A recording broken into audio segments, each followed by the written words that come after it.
Hi friends, நாம் எல்லாருக்குமே நிறைய ஆசைகள் இருந்திருக்கும். நிறைய கனவுகளோட ஆசைகளோட தான் நாம் எல்லாருமே வளர்ந்து வந்திருக்கோம் இல்லையா? டாக்டர் ஆகணும், இன்ஜினியர் ஆகணும், பைலட் ஆகணும் அப்படின்னு சின்ன வயசுலேருந்து நிறைய கனவுகளோடு தான் நம்ம வளர்ந்து வந்திருக்கோம். ஆனால் இதெல்லாம் நடந்துதா? ஒரு சில பேருக்கு வேணும்னா இதெல்லாம் நடந்திருக்கலாம். ஆனால் பல பேருக்கு வாழ்க்கையில் இதெல்லாம் நடக்காமல் தான் போயிருக்கு. இந்த ஒரு கான்செப்டை பேஸ் பண்ணின புக்கை தான் நம்ம இந்த வாரம் பார்க்க போகிறோம்.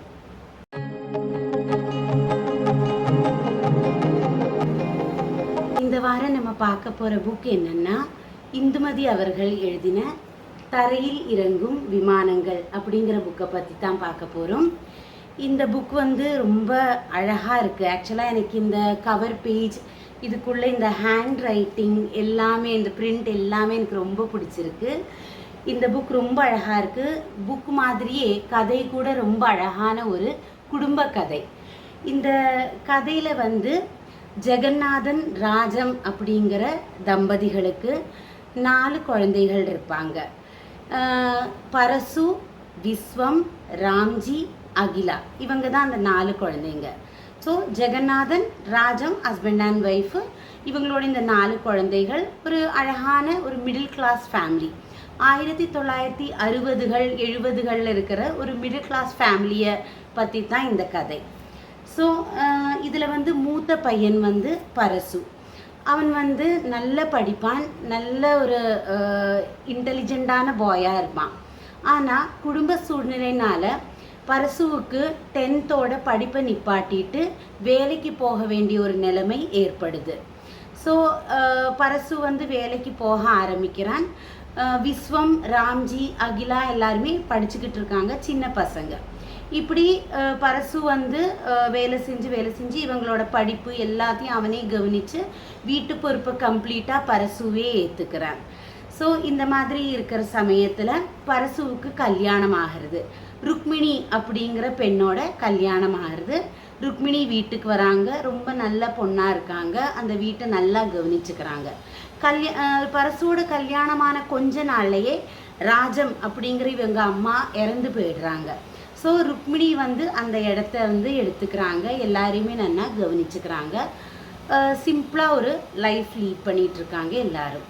ஸோ திடீர்னு இந்த கதையில் எங்கே ட்விஸ்ட்டு வருதுன்னா, திடீர்னு பரசுவுக்கு ட்ரான்ஸ்ஃபர் ஆகிடுறது. ஆஃபீஸ்லேருந்து ஒரு ட்ரான்ஸ்ஃபர் கொடுக்குறாங்க, பரோடாவுக்கு அனுப்பிடுறாங்க. ஸோ ஒய்ஃபையும் கூட்டிகிட்டு பரசு பரோடாவுக்கு போயிடுறாரு. ஸோ பரசுவால் அங்கேயும் இங்கேயும் குடும்ப செலவை பார்த்துக்க முடியாது. ஸோ அதனால் விஸ்வம் அடுத்தது பரசுவோட ஸ்தானத்தை ஏற்றுக்க வேண்டிய ஒரு கட்டாயம் ஏற்படுது. நம்மளுடைய ஹீரோ இதில் மெயின் ஹீரோ விஸ்வம் தான். இந்த விஸ்வம் எப்படின்னா, அவரோட கேரக்டர் எப்படின்னா, அவருக்கு இந்த ரேட் ரேஸ், அதாவது இந்த ஆஃபீஸு அது இதுன்னு இந்த ஸ்ட்ரெஸ்டு லைஃபே பிடிக்காது. கதை, கவிதை, கட்டுரைகள் அப்படின்னு ஒரு இயற்கையை ரசிக்கிறது, இப்படி அவர் இருப்பார். இந்த வேலைக்கு போகிறது அது இது இந்த ஓட்டமே அவருக்கு பிடிக்காது. ஸோ அந்த மாதிரி இருக்கும்போது இந்த மாதிரி ஒரு சிச்சுவேஷன் வந்துட்டனால அவர் அந்த ஒரு வாழ்க்கையை பிடிக்குதோ பிடிக்கலையோ ஆனால் ஏற்றுக்க வேண்டிய ஒரு கட்டாயம் ஏற்படுது. ஸோ இவங்க அப்பா அண்ணா எல்லாருமே அந்த விஸ்வத்துக்கு சொல்லி புரிய வச்சு, விஸ்வமும் கடைசியில் பரசு மாதிரியே ஆஃபீஸ்க்கு போக ஆரம்பித்து அந்த குடும்ப பொறுப்பை ஏற்றுக்கிறாரு. இதுக்கு நடுவில் விஸ்வத்துக்கு ஒரு கேர்ள் ஃப்ரெண்ட் இருக்காங்க. ரொம்ப அழகான ஒரு டீசெண்டான லவ் ஸ்டோரி இதுக்கு நடுவில் கொஞ்சம் வருது. ஆனால் ஆக்சுவலாக இதில் ஃபேமிலியோட அந்த சிச்சுவேஷன் அதை பேஸ் பண்ணி தான் ஸ்டோரி மெயினாக இருக்குது. ஜமுனா அப்படின்னு அந்த ஹீரோயினுக்கு பேர். ஆனால் அந்த ஜமுனா கேரக்டர் அவ்வளவா இல்லை, அதுக்கு அவ்வளவா முக்கியத்துவம் இந்த கதையில் கொடுக்கலை. விஸ்வத்தோட குடும்ப சூழ்நிலை, இதைத்தான் இந்த ஸ்டோரி நிறையவே டிஸ்கஸ் பண்ணுது. ரொம்ப அழகான ஒரு குடும்ப கதைங்கிறதுனால ரொம்ப ட்ராஜடி இருக்குமோ, அழுகை இருக்குமோ அப்படின்னுலாம் நினைக்க வேண்டாம். ரொம்ப நீட்டாக டீசெண்டாக ரொம்ப அழகான ஒரு ஸ்டோரி. எந்த ஒரு ட்ராஜடியோ, அனாவசியமான சண்டை, வெறுப்பு, அது இது கோபம் எதுவுமே இல்லாமல் நீட்டாக ப்ரெசென்ட் பண்ணியிருக்காங்க. ரொம்ப அழகான ஒரு கதை. இந்த புக்கில் இன்னொரு பாயிண்ட் என்னென்னா, ஜமுனா அப்படிங்கிற அந்த ஹீரோயின் கேரக்டரை விட விஸ்வத்தோட அண்ணியாக வராங்க இல்லையா, ருக்மிணி, அவங்களுக்கு வந்து ரொம்ப இம்பார்ட்டன்ஸ் கொடுத்து காட்டியிருக்காங்க. ருக்மிணியை வந்து ஒரு மல்டி டேலண்டட் பர்சனாக, ஒரு யூனிக் பர்சனாலிட்டியாக காட்டியிருக்காங்க. அண்ட் ருக்மிணினால தான் விஸ்வத்துக்கு லைஃப்பில் ஒரு டேர்னிங் பாயிண்ட், ஒரு பொறுப்பு வருது அப்படின்னே சொல்லலாம்.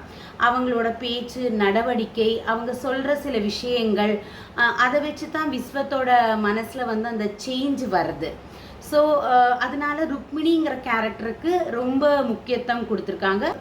இந்த கதையோட ஒரு இது என்னென்னா, ஒரு கான்செப்ட் என்ன அப்படின்னு பார்த்தோம்னாக்க, நம்ம வந்து ரியாலிட்டி அப்படிங்கிறத இன்னைக்கு இல்லைனாலும் என்னைக்காவது ஒரு நாள் ஏற்றுண்டு தான் ஆகணும். நாம் எல்லாருமே இந்த தரையில் இறங்குற விமானம் மாதிரி தான்.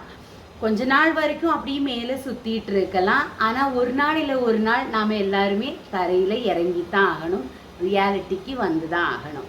இதை சொல்லக்கூடிய ஒரு அழகான, ரொம்ப அழகான ஒரு கதை தான் இந்த தரையில் இறங்கும் விமானங்கள்.